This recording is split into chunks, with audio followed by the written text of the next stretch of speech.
सही तरीके से उभर के आने के लिए पूरा देश एकजुट होकर कार्रवाई कर रहा है। जैसे कि आप जानते हैं कि समय समय पर हमारे पास निर्देश आ रहे हैं प्राइम मिनिस्टर ऑफिस से, कैबिनेट सेक्रेटरी खुद इसकी समीक्षा कर रहे हैं, उनकी मीटिंग में भी हम शामिल होते हैं और वहां से जिस तरह के आदेश आते हैं इन आदेश का हम सही तरीके से पालन करते हैं।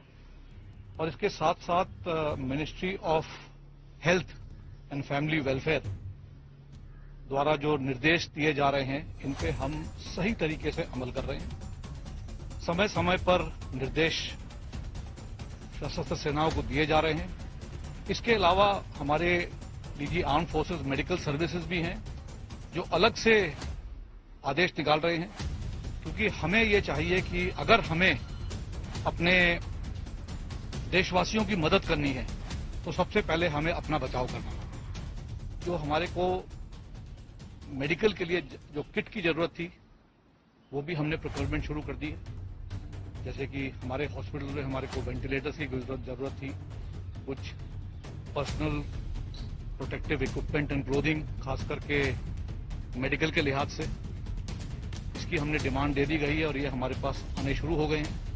तो मैं कहना चाहूंगा कि इस वक्त हमारे पास किसी चीज की कमी नहीं है, पीपी या वेंटिलेटर्स या सैनिटाइजर्स या अन्य कोई इक्विपमेंट की। और हमने अपने जो हॉस्पिटल तैयार किए हैं कोविड के लिए, खासकर अपने देशवासियों के लिए, ये अलग हॉस्पिटल हमने तैनात किए हैं पूरे रीजन में, north, south, east, west, centre में। देखिए, हमारे जवानों को भी कुछ कुछ हद तक असर हुआ है, लेकिन क्योंकि मैंने बताया हम लोग धैर्य और अनुशासन के साथ कार्रवाई कर रहे हैं, इसलिए हमारे में इतना ज्यादा फैलाव नहीं हुआ है। लेकिन फिर भी अगर हमारे एक जवान या एक अफसर को भी अगर कोविड से संक्रमित पाया जाता है तो हमारे को उसके साथ अन्य जवानों को, अन्य अफसर लोगों को क्वारंटीन में करना पड़ता है। इसलिए हमारी कोशिश ये रहती है कि हमारा कोई भी जवान या अफसर इससे संक्रमित ना हो। अभी तक मैं आपको बड़ी खुशी के साथ कहना चाहता हूं कि हमारे जवान जो सरहद पे तैनात है वहां पर आज तक एक भी केस नहीं आया है। हमारे पानी में चलने वाले जहाज या सबमरीन्स, उनमें भी कोई एक केस नहीं आया है। हमारे जो पायलट्स जो एयरक्राफ्ट की उड़ान भर रहे हैं या उसके साथ जो कार्रवाई कर रहे हैं, उनमें भी आज तक कोई एक सिंगल केस नहीं आया है। अगर ऐसे कोई केस आए हैं तो वो ज्यादातर एडमिनिस्ट्रेटिव ड्यूटीज में जो हमारे जवान शामिल हैं उनके ऊपर आए हैं।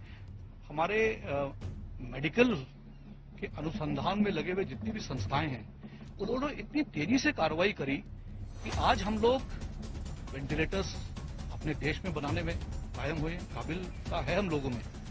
हम लोगों ने पीपीई अपने यहाँ देश में बनाना शुरू कर दिया, मास्क यहाँ बनने शुरू हो गए। हमारे डीआरडीओ ने N95 के जैसा हुबहू मास्क N95 के जैसा M99 बना दिया है, जो कि बिल्कुल M95 से मैं कहूंगा एक कदम आगे है। तो इससे मैं कहना चाहूंगा कि हमारे देश में काबिल लोग हैं और अगर हम चाहें तो अपने देश में हर चीज